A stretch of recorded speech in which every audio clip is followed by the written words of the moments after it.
तो दोस्तों, अगर हम संविधान सभा की अगर मुख्य विशेषताओं को देखें, तो सबसे पहले संविधान सभा के गठन का जो विचार है, वो एम.एन. रॉय ने 1934 में दिया था।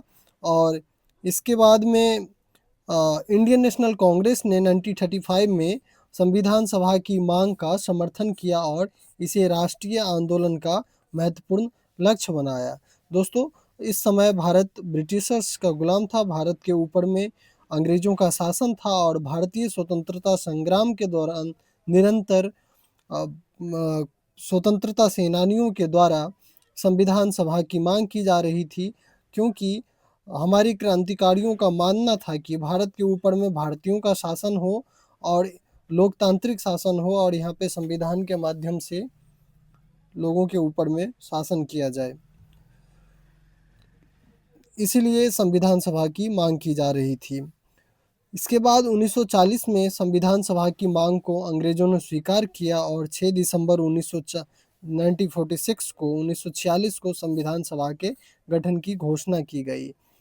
9 दिसंबर 1946 को संविधान सभा की प्रथम बैठक हुई थी और इस दिन जो संविधान सभा के सबसे वरिष्ठ सदस्य थे, सच्चिदानंद सिन्हा, जो बिहार के रहने वाले थे, इन्हें संविधान सभा की अस्थायी सदस्य नियुक्त किया गया। और फिर जब 11 दिसंबर 1946 को संविधान सभा की दूसरी बैठक होती है और इस दिन जो अस्थायी अध्यक्ष का निर्वाचन हुआ, डॉक्टर राजेंद्र प्रसाद, ये भी बिहार से ही थे, और राजेंद्र प्रसाद जी को संविधान सभा के अस्थायी अध्यक्ष के रूप में चुना गया। इसके बाद 13 दिसंबर 1946 को संविधान सभा में जवाहरलाल नेहरू द्वारा उद्देश्य प्रस्ताव पेश किया गया और इसमें भारतीय संविधान का दर्शन निर्धारित था। यही आगे चल कर के प्रस्तावना का रूप लेता है। संविधान सभा के कानूनी सलाहकार बी.एन. रॉय थे और 22 जनवरी 1947 को उद्देश्य प्रस्ताव संविधान सभा द्वारा सर्वसम्मति से स्वीकार किया गया था।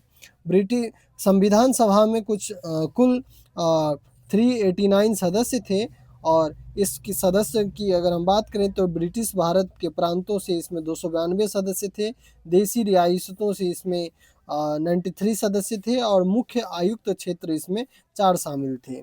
तो कुल मिलाकर 389 सदस्य थे संविधान सभा में।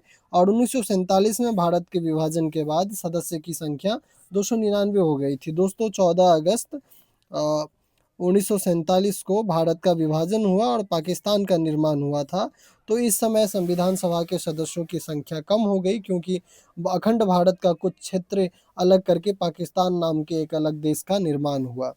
26 जनवरी 1949 को संविधान सभा द्वारा संविधान को पारित कर दिया गया और 26 जनवरी 1950 को संविधान को लागू किया गया था, क्योंकि इसी दिन 1930 ईस्वी में पूर्ण स्वराज की जो है घोषणा की गई थी। इसीलिए 26 जनवरी 1950 के दिन को चुना गया था संविधान को लागू करने के लिए।